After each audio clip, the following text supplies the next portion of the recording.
Pondok Pasir Tumbuh. Pondok Pasir Tumbuh terletak di daerah Limbat, Kota Baru, Kelantan.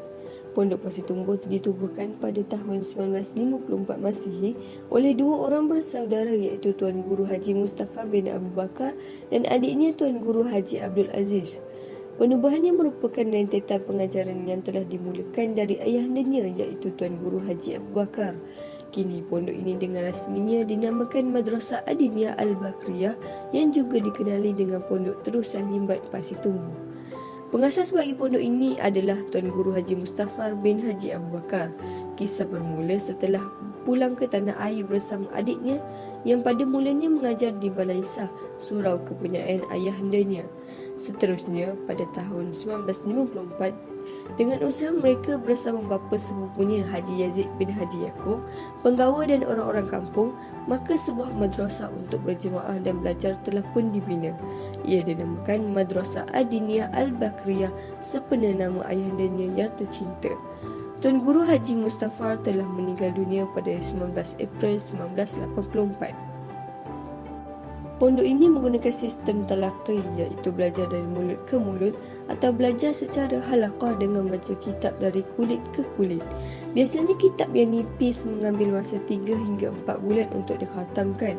Pondok ini juga menggunakan kitab yang tebal, jadi ia juga mengambil masa yang agak lama.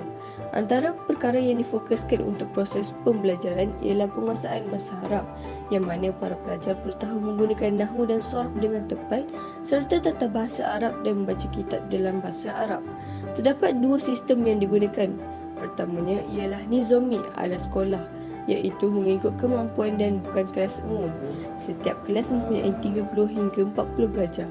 Dan untuk penilaian murid menggunakan kaedah peperiksaan bertulis dan syafawi.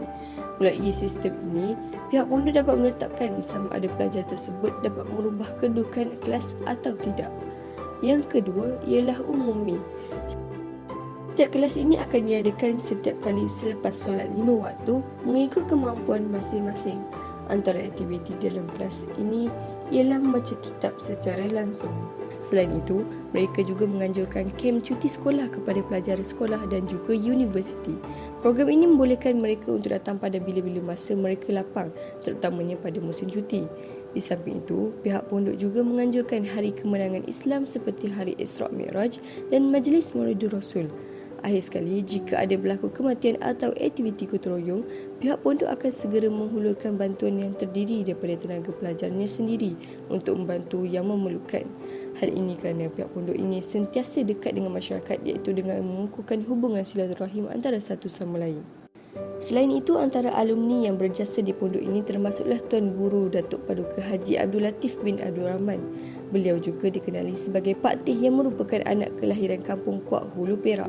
Beliau telah menubuhkan madrasah dengan nama Madrasah Adiniyah Al-Latifah pada tahun 1967. Selain itu, beliau juga pernah menjawat jawatan sebagai Ahli Jawatan Kuasa Syariah dan Majlis Fatwa Negeri Perak dari tahun 1954. Yang kedua, Tuan Guru Haji Ahmad Nahu. Beliau berasal dari Sik Kedah dan mempunyai hubungan kekeluargaan dengan Syekh Wan Ibrahim Pak Juhim, Pondok Gajah Mati, Kedah.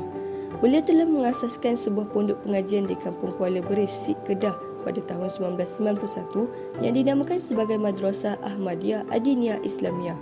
Di samping itu, ada juga alumni yang berkhidmat semula di Pondok Pasir Tumbuh sebagai pengajar, antaranya Ustaz Haji Abdul Halim bin Haji Abdul Ghani.